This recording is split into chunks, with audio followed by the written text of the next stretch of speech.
मंडळी, एकेकाळी ड्रग्ज म्हणजे मोठ्या शहरातील बड्या बापाच्या धेंडांची फॅशन होती, पण हे विष आज गाव खेड्यापर्यंत झिरपतंय। तरुणांचं आयुष्य उद्ध्वस्त करणारी ही गोष्ट आज लाईफस्टाईलच्या नावाखाली ग्लॅमराइज केली जाते। रॅप सॉन्ग आणि सोशल मीडियाच्या इन्फ्लुएन्सरच्या माध्यमातून याची इकोसिस्टीम ड्रग्ज घेण्याला कूल म्हणून सांगतेय, ती भासवतीये। मित्रांमध्ये स्वतःला अपडेट दाखवण्यासाठी तरुण मुलं त्याच्या विळख्यात अडकतात, कारण त्यांचे आदर्श बदललेत। एकेकाळी छत्रपती शिवाजी महाराज, डॉक्टर बाबासाहेब आंबेडकर, महात्मा गांधी, भगतसिंग यांच्या कथा केवळ प्रेरणा नव्हत्या, त्या जीवनाच्या मार्गदर्शक होत्या। आजच्या पिढीचे पडद्यावरचे आणि मोबाईलच्या स्क्रीनवरचे हिरो बदललेत का?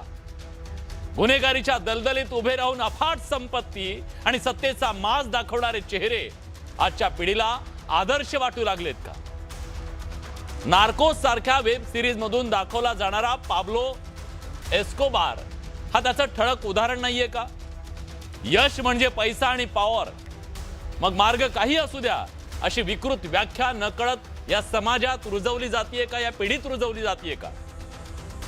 आजच्या पॉप कल्चरमध्ये बंडखोरीचा अर्थ बदलून गेलाय।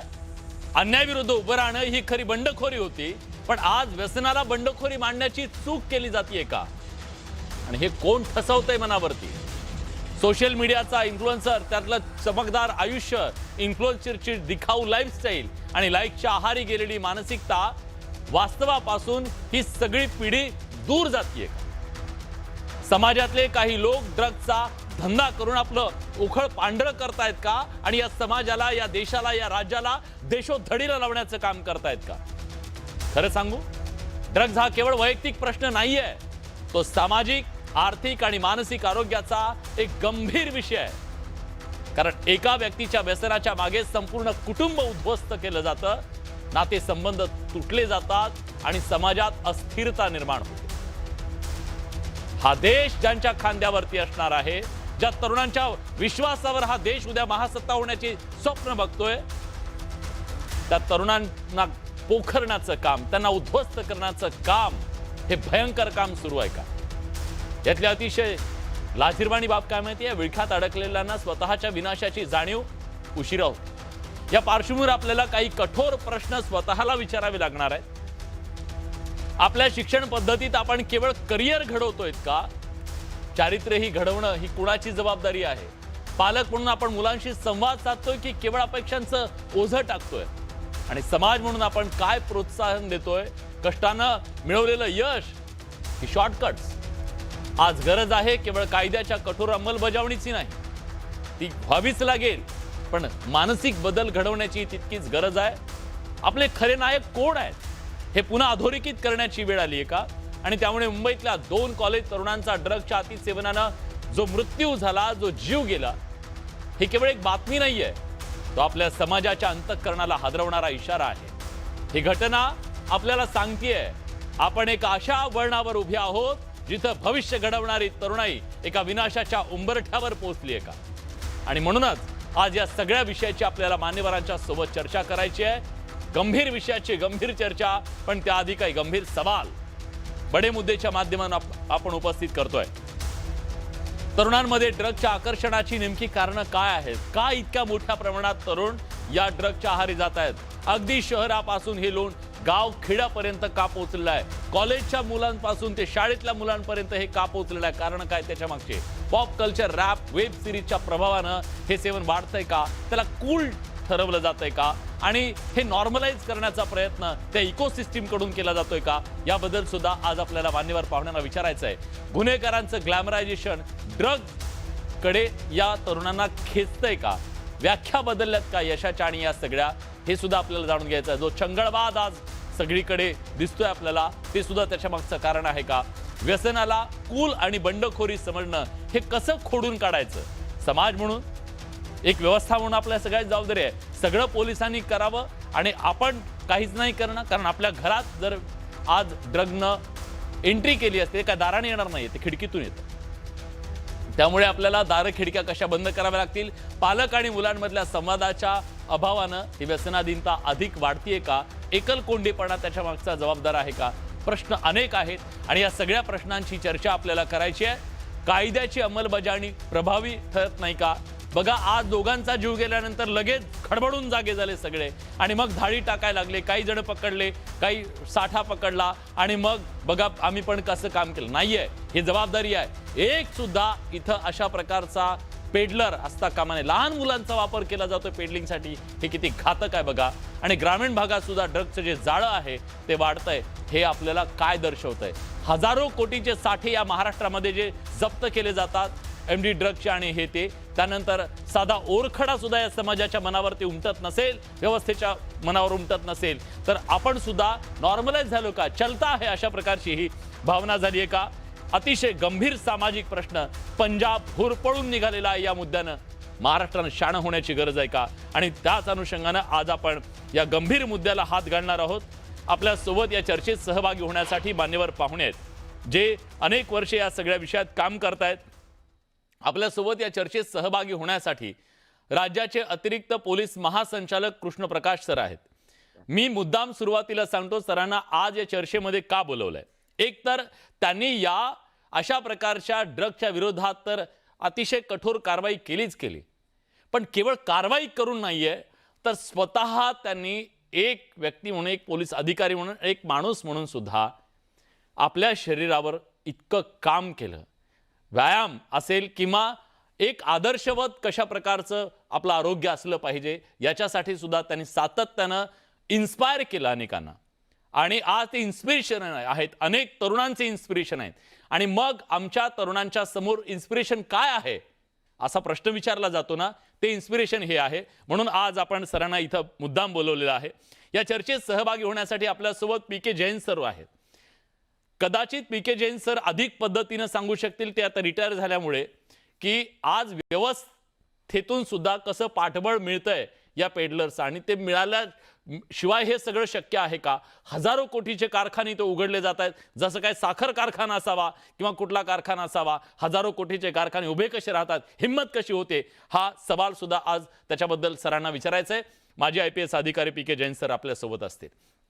आपल्यासोबत एरवी राजकीय पक्षाच्या भूमिका मांडण्यासाठी प्रतिभाताई येत असतात, पण प्रतिभाताईंचं या विषयातलं काम खूप मोठं आहे. सामाजिक दृष्ट्या जनजागृती असेल किंवा या सगळ्या विषयात त्यांचं खूप मोठं काम आहे.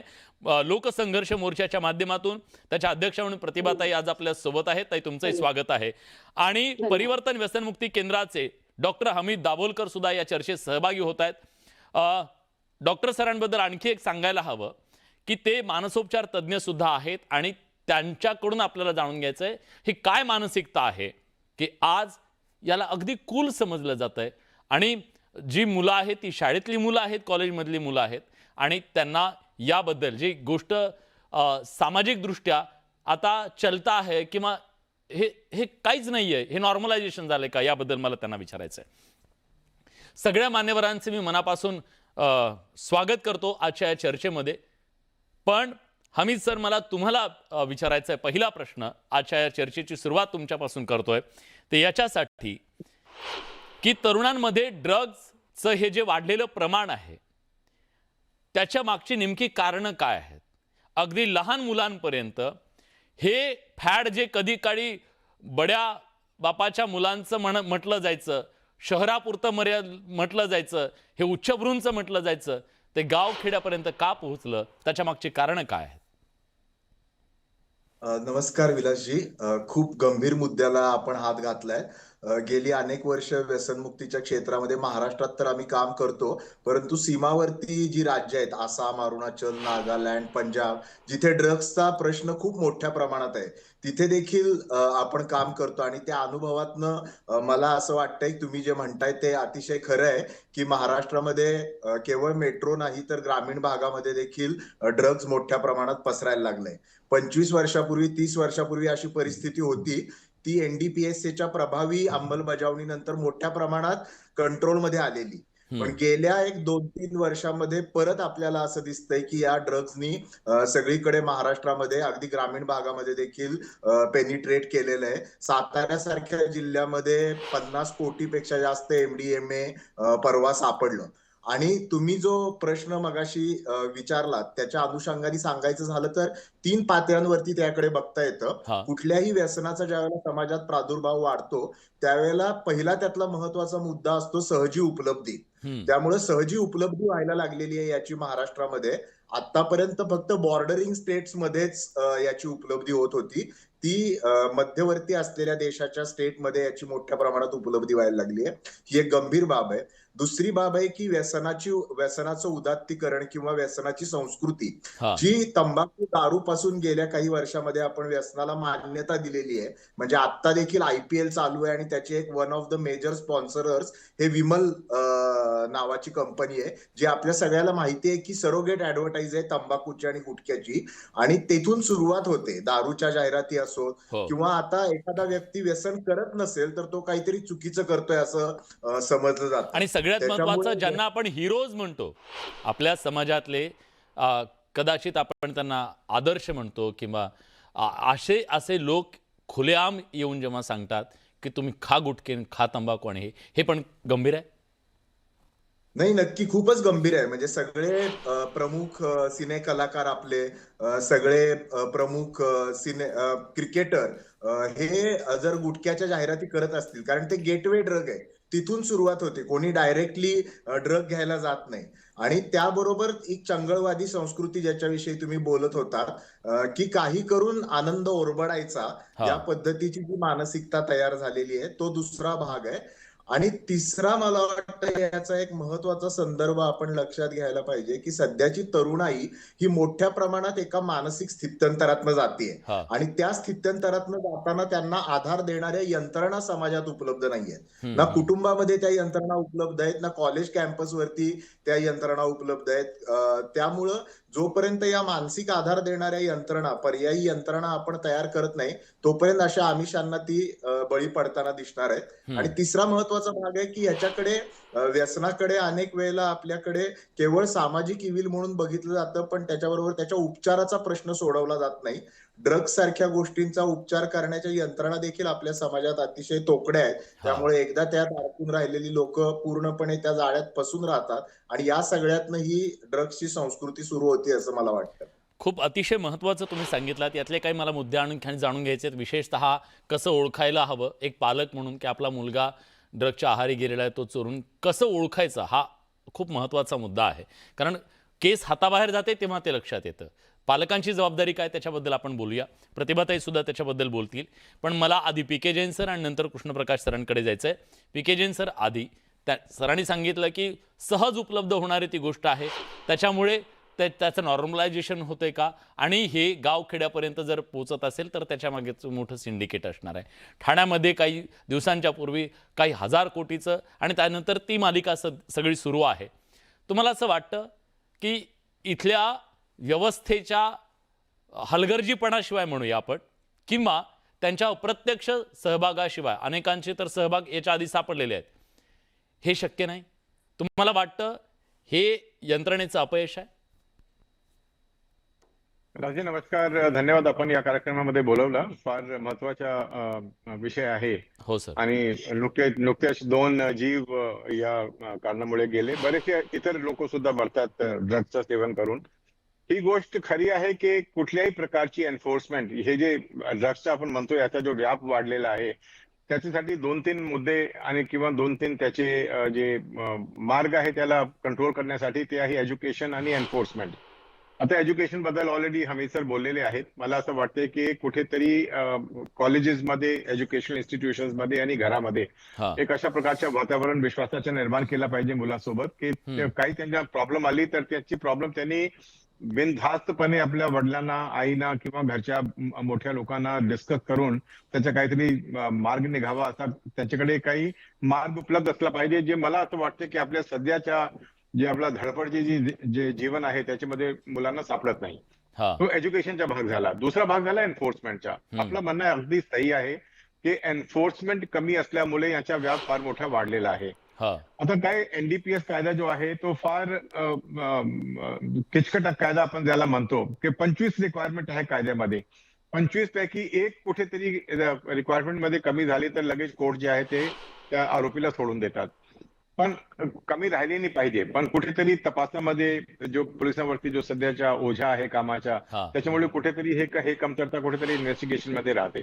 त्याच प्रकारे जे मोठे मोठे मासे आहेत ते नेहमी पकडले जातात, ते स्ट्रीट लेवलचे पॅडलर्स, छोटे हा मोठे जे व्यवसाय करणारे लोक ते पकडले जातात. जे मोठे मासे आहे त्याच्यापर्यंत पोलीस पोहोचतच नाही आणि त्याच्या पोहोचण्याच्या एकतर माहिती मिळत नाही किंवा ते प्रॉपरली इन्कल्केट करत नाही सोर्सेसना, आणि दुसरा त्याच्यावर प्रभावी कारवाई होत नाही आणि त्या कारवाईला कुठेतरी त्याला जो खील बसते त्याच्यासाठी बरेचसे लोक जबाबदार असतात. काही पॉलिटिशियन कधीतरी असतात, अधिकारी असतात, पोलीस खाता स्वतः असतो. अशा प्रकारची परिस्थिती आहे. पण मला असं वाटतं की कुठेतरी एन्फोर्समेंट मध्ये कमी आहे, हो ज्याच्यामुळे हा व्याप फार मोठ्या प्रमाणावर वाढलेला आहे. फॅक्टरीज सापडतात, एक एक फॅक्टरीमध्ये टनच्या मानाने हे ड्रग तयार केले जातात आणि विकले जातात. मार्केटमध्ये येतात, मार्केटमध्ये काही एखादा माणूस विकतो असातला नाही भाग. मग त्याची एक चेन आहे, त्या चेन पर्यंत कधी पोलिसांचा जो हात आहे तो पोहोचत नाही असं मला वाटतंय. तर आणि कुठेतरी पोहोचला आहे तरी कदाचित तो थांबवला पण जाऊ शकत असेल, मला माहित नाही की बाबा थांबवला पण त्या जाते मोठ्या काही प्रमाणात. मोठ्या कधी माशांपर्यंत. नेहमी होत नाही. हा हा नेहमी कधी होत नेहमी प्रत्येक वेळा असं होत नाही, पण काही केसेस मध्ये होते. म्हणजे या लोकांची सुद्धा जे, कारण की प्रॉफिट एवढा मोठ्या प्रमाणावर आहे. 1 रुपयाची गोष्ट आपण 20 रुपयाची 50 रुपयाची विकतो, तर एवढ्या मोठ्या प्रमाणावर प्रॉफिट आहे. एकेकाळी महाराष्ट्रामध्ये कॅरोसिन जो आहे तो डिझेलमध्ये टाकला जात होता. हो आता आपल्याला आश्चर्य वाटेल की कमीत कमी 12 पटीचा प्रॉफिट होता त्याच्यामध्ये. तर 1 रुपयाची गोष्ट तुम्ही 12 रुपयाला विकताय, तर त्याच्यामध्ये एवढा मोठा प्रॉफिट असतो की लोकल बिझनेसमॅन, पॉलिटिशियन्स, अधिकारी सर्व त्याच्यामध्ये गुंतलेले होते. हो धुळे भिवंडी त्याचे एक मोठं उदाहरण होते. बरोबर. आता हीच ड्रग्सची परिस्थिती आहे. जी अतिशय गंभीर ही परिस्थिती आहे. पण आज या चर्चेमध्ये आपल्यासोबत कृष्णप्रकाश सर आहेत. मी सरांबद्दल आधीच सांगितलं, ते राज्याचे अतिरिक्त पोलीस महासंचालक आहेत. पण त्यांनी त्यांच्या सेवेमध्ये सातत्यानं दोन गोष्टी केल्या. एकतर पोलीस अधिकारी म्हणून त्यांनी सातत्यानं अशा प्रकारच्या गोष्टींवरती, म्हणजे आता मी म्हणालो की व्यवस्थेतल्या काही गोष्टींच्याबद्दल आपण बोलतो, पण त्या चांगलं करणाऱ्या माणसांबद्दल पण आपण बोललं पाहिजे. त्यावर प्रहार करण्याचं काम तर त्यांनी केलं, पण एक स्वतः व्यक्ती म्हणून सुद्धा त्यांनी आपल्या कृतीतून सुद्धा एक आदर्श निर्माण करण्याचा प्रयत्न केला. कृष्णप्रकाश सर, आज आजच्या या पिढीच्या समोरचे आदर्श बदललेत का? प्रश्न क्रमांक 1. दुसरं, चुकीच्या गोष्टीचं उदात्तीकरण समाजात अधिक व्हायला लागलं, त्याच्यामुळे आजची तरुण पिढी ज्या दिशेला जायची त्याच्यापेक्षा वेगळ्या दिशेनं जाते का? आजच्या तरुण पिढीला ह्या विळख्यामध्ये अडकण्याची कारणं तुम्हाला काय वाटतात? सर्वात प्रथम जे तुमचा प्रश्न आहे की आजचे युवतींचा आदर्श बदललेले आहे काय, तर खरोखर हे बदललेले आहे. हे समूह संचार माध्यम असू द्या, हे डिजिटल प्लॅटफॉर्म असू द्या, तिकडे जे उदात्तीकरण होतो आहे त्याच्यामुळे, आणि जे समाजाचं जे वळण आहे, पर्टिक्युलरली स्टुडंट्स जे बाहेर येतात शिकण्यासाठी, आणि ते जे पार्टीज कल्चर जे निर्माण झालेले आहे, आम्ही नेहमी या गोष्टीवर भर देतो की सॅटर्डे किंवा फ्रायडे नाईट पार्टीचे ऐवजी सॅटर्डे आणि संडे मॉर्निंगच्या पार्टी करा, रनिंगच्या, सायकलिंगच्या, स्विमिंगच्या, एक्सरसाइजच्या, तर व्यायामाचा पार्टी करा. आणि त्यामुळे जे तुम्हाला काही अपेक्षित आहे, मतलब त्यांना जे हॅपी हार्मोन्स अपेक्षित आहे, ते या ड्रग घेऊन जे किंवा दारू घेऊन, दारूचं सेवन करून, मद्याचं सेवन करून जे त्यांना मिळतो आहे, त्याच्यापेक्षा कितीपट जास्त ते डोपामाइन, बीटा एंडॉर्फिन्स, हॅपी हार्मोन्स जेवढे आहे, सेरोटोनिन, ऑक्सिटॉक्सिन, जे काही त्यांना अपेक्षित आहे इकडे, त्याच्यापेक्षा जास्त, आणि इकडे डिपेंडन्सी नाही आहे. याचा रिझल्ट काय आहे? आता दुसरी गोष्टी जी आहे की कसा काय यांना मिळतो आहे. पोलीस यासाठी खूप सज्ज आहे आणि खूप कारवाई करतो आहे पोलीस. आता तर केंद्रीय गृहमंत्री महोदयाने एक संपूर्ण राष्ट्रामध्ये, प्रत्येक राज्यामध्ये एक नवीन अँटी नार्कोटिक्स टास्क फोर्स निर्माण केलेले आहे, आणि या वर्षापासून ते खूप सक्रिय झालेले आहे. पण प्लांट बेस्ड जे हे असतात, त्यांचे सोर्स तुम्हाला माहित असतात, तुम्ही त्यांना शोधू शकतात, तुम्हाला लोक इन्फॉर्मेशन देऊ शकतात. पण जे सिंथेटिक ड्रग आहे, जे इवन मोर हार्मफुल आहे आणि जे तुमच्या म्हणजे प्राण घेऊ शकतो, ते काय आहे, कुठेही कितीही मात्रामध्ये तयार केला जाऊ शकतो, कारण ते सिंथेटिक जे आहे कुठेही उपलब्ध होऊ शकतात केमिकल फॅक्टरीमध्ये.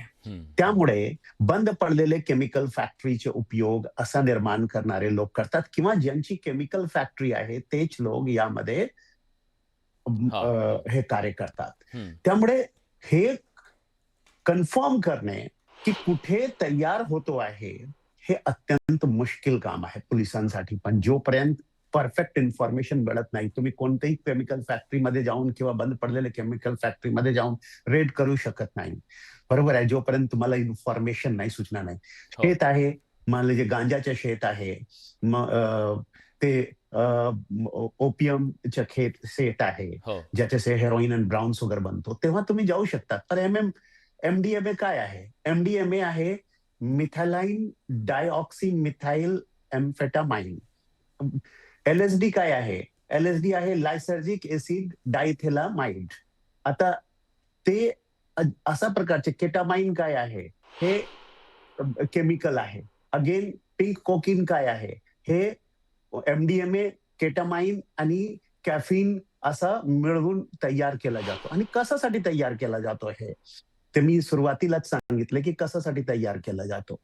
याच्या सुरुवात यासाठी केला जातो, हे कशासाठी मुले घेतात की increased energy, emotional bonding, euphoria, heightened sensory perception हे निर्माण होतो. किंवा एलएसडी मधून जे होतो hallucination, visual and sensory distortion, आणि त्यांना असं वाटतो की altered sense of time and reality. तर त्यामुळे ते व्हिज्युअल वर्ल्ड मध्ये आता तसं त्या विळखामध्ये ते पडलेले आहे आजचे युवा. आणि जे एन्जॉय करण्यासाठी ओव्हरनाईट पार्टीज करण्याचे जे चाललेले आहे, त्यामध्ये आणखीन काय आणि जे पियर प्रेशर असतो, पियर प्रेशर म्हणजे त्यांच्या मित्रांचे प्रेशर्स, त्यांच्या ग्रुपच्या प्रेशर, की फोमो जे असतो की फिअर ऑफ मिसिंग आउट, त्यामुळे प्रेशर मध्ये लोक एकमेकांना देतात, एकमेकांकडून घेतात आणि सुरू करतात, आणि हा विळख्यामध्ये ते पडतात, एक दुष्चक्रमध्ये ते पडतात. ते आदर्श जे आहे, जे तुम्ही आत्ताच सांगितले की आमचे जे महान आदर्श आहे या राष्ट्राचे, ते त्यांना विसरलेले आहे. आता त्यांना आदर्श ते जे सोशल मीडिया किंवा ह्यामध्ये जे बघतात, ते समूह संचार माध्यम किंवा डिजिटल प्लॅटफॉर्म मध्ये, ते त्यांना आदर्श वाटतो, कारण की तिकडे ते दाखवले जातात की किती मोठे आहे, किती सक्सेसफुल आहे, किती त्यांच्या लाईफमध्ये एन्जॉयमेंट आहे, भरपूर एन्जॉयमेंट आहे, हे दाखवले जातात. आणि त्यामुळे त्यांना तेच हवासा वाटतो, आणि जे त्यांना व्हायला पाहिजे, कारण त्याच्यामध्ये मेहनत आहे, कष्ट आहे. जर आपल्याला फिजिकल फिटनेस बनवायची आहे, किंवा जर तुम्हाला काही मोठ्या पदावर जायचं आहे किंवा मोठी उपलब्धी प्राप्त करायची आहे, तर देर इज नो शॉर्टकट. इकडे शॉर्टकट आहे ना, इझिली तुम्ही एकदा ड्रग घेतला की तुम्ही तुमच्या एन्जॉयमेंट मध्ये मस्त आहे. पण ते एन्जॉयमेंट नाही आहे, ते डिपेंडन्सी आहे, ते डिप्रेशन आहे, ते तुम्हाला तुमचं हळूहळू तुमचं प्राण घेतो आहे, तुमचं स्वास्थ्य बर्बाद करतो आहे. आणि आजचं जग आभासी जग आहे, आणि आभासी सक्सेस आहे ते, म्हणजे एक प्रकारचं आभासी आनंद आहे.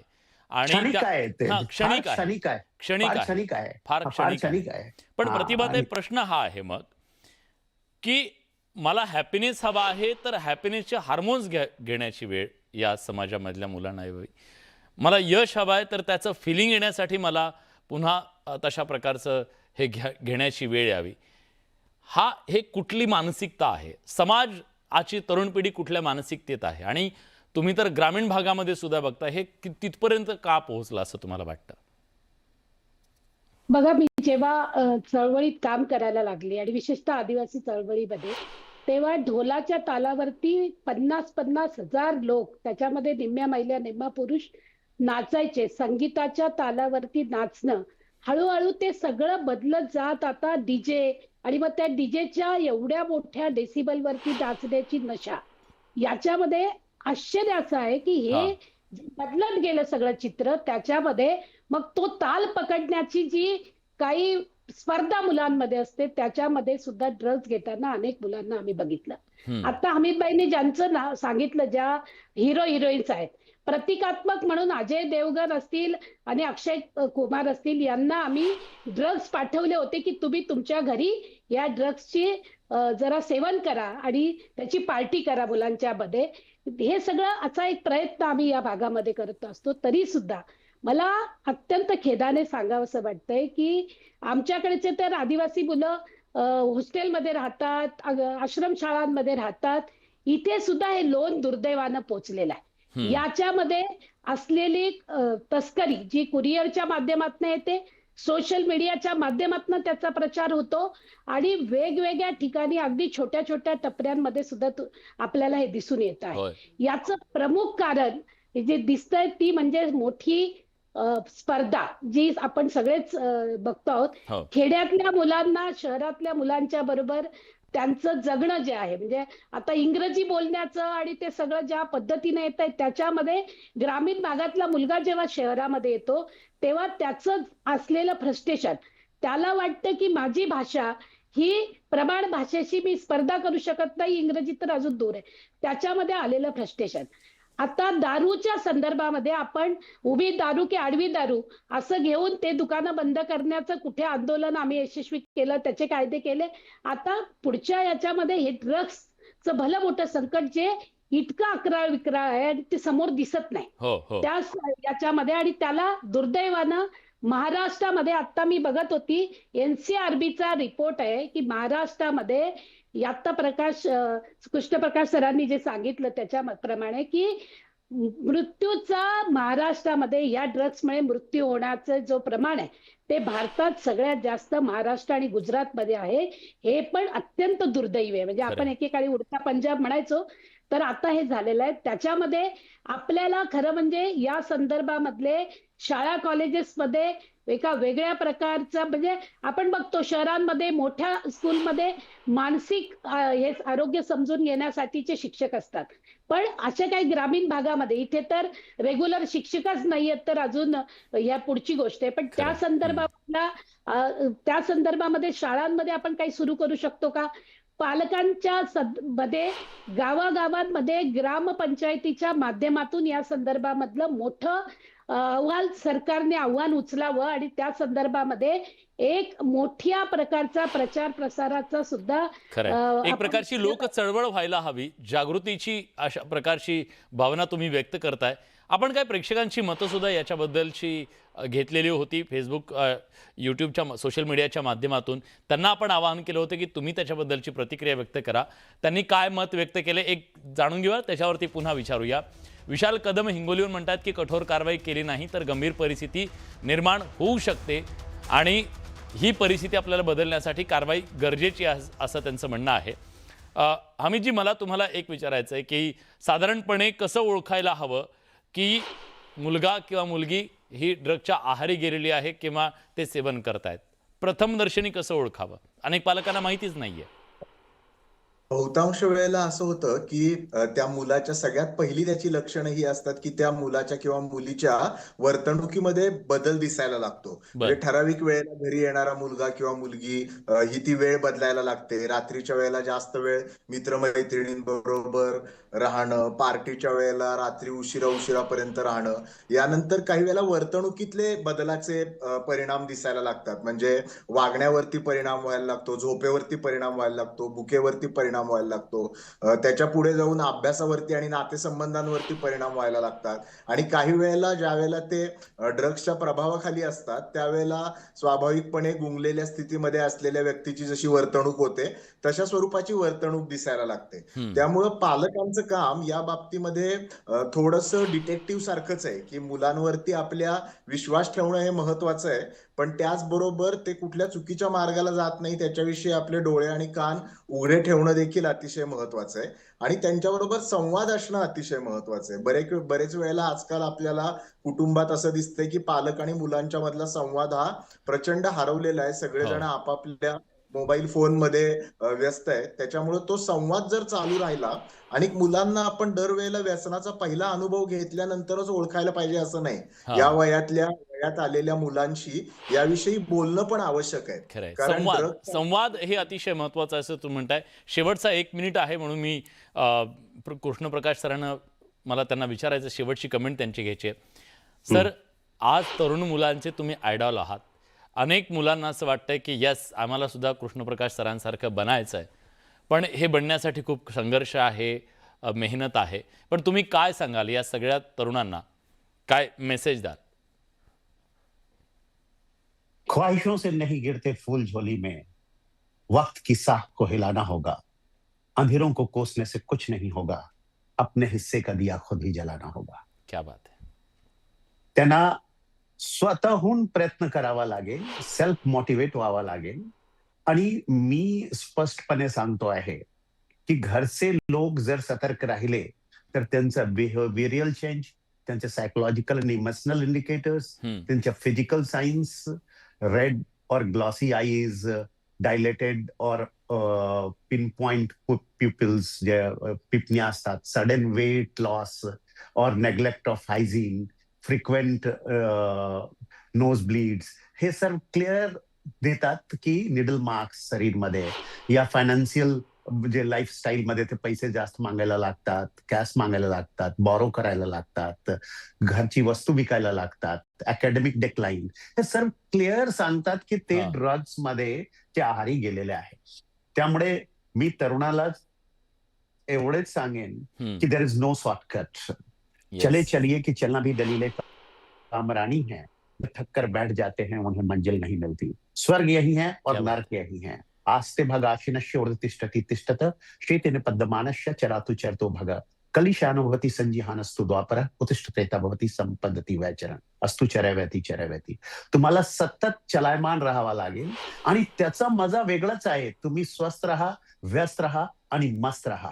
There is nothing like these जो ड्रग के जो विळखा आहे ते तुम्हाला कधीच